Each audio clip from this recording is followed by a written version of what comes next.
সারাদিন ধরে মনটা খুবই ভারাক্রান্ত হয়ে থাকে। সারাক্ষণ ধরে চোখ চলে যায় শুধুমাত্র ইউটিউব আর নিউজ চ্যানেলের দিকে। দোষী কি ধরা পড়লো, কি হলো কি না হলো সেই খবরাখবরের জন্য। এত সব কিছুর মধ্যে রোজকার দৈনন্দিন জীবনের যা কাজকর্ম তা তো করতেই হবে, খেতেও হবে, বেরোতেও হবে, শুতেও হবে, সব কিছুই তো আছে, বলুন না। তাই আপাতত ভাবলাম যে কিছুদিনের জন্য মনটাও খারাপ হয়ে আছে, তাই জন্য গোয়া ডায়েরিজ আর কিছু রিলস যেগুলো গোয়া নিয়ে আমি করছিলাম সেগুলো আপাতত বন্ধ রাখছি। এত তাড়াতাড়ি আমরা দিল্লির নির্ভয়া কেসকে কি করে ভুলে যেতে পারি? যদি না ভুলতাম তাহলে ৭৮তম স্বাধীনতা দিবসের ঠিক আগেই আবারও এইরকম জঘন্য অপরাধ হয় কি করে? ৩১ বছরের একজন মহিলা ডাক্তারের সাথে রেপ করে মার্ডার করা হয়েছে, তাও হসপিটালের মতো পবিত্র জায়গায়। এখনো আমাদের সোসাইটি কি বলবে? মেয়েটি খারাপ, ছোট জামা কাপড় পরেছে, রাত্রিবেলায় পার্টি করে ফিরছিল। দুর্গাপূজা ও নবরাত্রি আসতে তো আর বেশি দিন বাকি নেই। তাহলে আমরা ধরেই নেব যে মহিলাদের রেসপেক্ট আমরা খালি পুজোর দিনে বা সোশ্যাল মিডিয়াতেই করে দেখাই, আসল জীবনে রোজকার জীবনে তার কোনো অস্তিত্বই নেই। যারা সব সময় মেয়েদের চরিত্র জামাকাপড় নিয়ে কথা বলে তাদেরকে তো আমার একটাই প্রশ্ন, হসপিটালে কর্মরত ডাক্তার নিয়ে কি ছোট জামাকাপড় পরেছিল, অথবা পার্টি করতে গিয়েছিল, বা মাঝরাতে কোনো ছেলে মেয়ের সঙ্গে ঘোরাঘুরি করছিল রাস্তাঘাটে? তাহলে ওই ডাক্তার নিয়ে দোষটাই কি ছিল?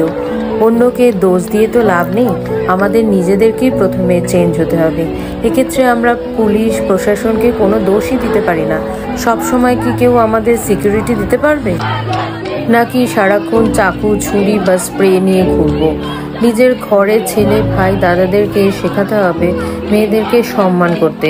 দোষ তো আমাদের নিজেদেরই চোখে, নিজেদেরই মাথা এবং মনে। মহিলা হয়ে মহিলাদের পাশে দাঁড়ানো, কোনো পুরুষের দোষ না দেখে তার ঢাল হয়ে তাকে সাপোর্ট না করা। যখনই আমাদের ঘরে মেয়ে হয় তখনই তাদেরকে ছোট থেকেই শেখানো হয় আস্তে কথা বলো, পোলাইট হতে হবে, রাগারাগি করো না, ঝগড়া করো না, তোমাকে তো অন্যের ঘরে যেতে হবে।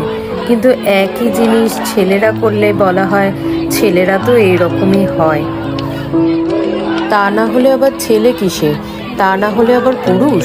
সোনার আংটি ব্যাকা হলেও সে তো সোনারই আংটি, তাই না? সময় এসে গেছে, মেয়েদের পায়ে বেড়ি না পরিয়ে এবার ছেলেদের পায়ে পড়াতে হবে। ছেলেদেরকে শেখাতে হবে মেয়েদেরকে কিভাবে রেসপেক্ট করতে হবে। সেটা বাড়ির বোনই হোক বা বউ বা গার্লফ্রেন্ড বা অচেনা কেউ, যারা তোমার সাথে কমফোর্টেবল ফিল করবে, ভয় না করে।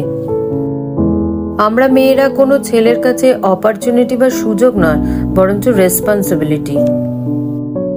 এটাই যদি তাদেরকে শেখাতে পারি তবেই আগামী 10 বছরে হয়তো আমরা স্বাধীনতা পেতে পারবো। তা না হলে এই রকমই ক্যান্ডেল হাতে রাস্তায় রাস্তায় জাস্টিসের জন্য ভিক্ষা করে বেড়াতে হবে। আর এইভাবেই কত মায়ের কোল না শূন্য হয়ে যাবে। মেয়েদের পড়াশোনা শিখিয়ে, জুডো ক্যারাটে শিখিয়ে শুটার করে তো লাভ হবে না।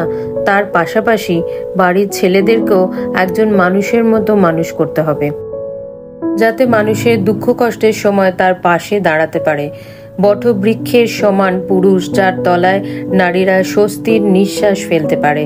খুব তাড়াতাড়ি যেন আমরা ন্যায্য বিচার পাই, দৃষ্টান্তমূলক শাস্তি হয় দোষীদের। যে মায়েরা তাদের মেয়েদেরকে হারিয়েছেন তাদেরকে সেই সন্তান তো আর আমরা ফিরিয়ে দিতে পারবো না, কিন্তু ন্যায্য বিচার যাতে পাইয়ে দিতে পারি তার চেষ্টাই আমাদেরকে করে যেতে হবে, তবেই আমরা স্বাধীন হতে পারবো।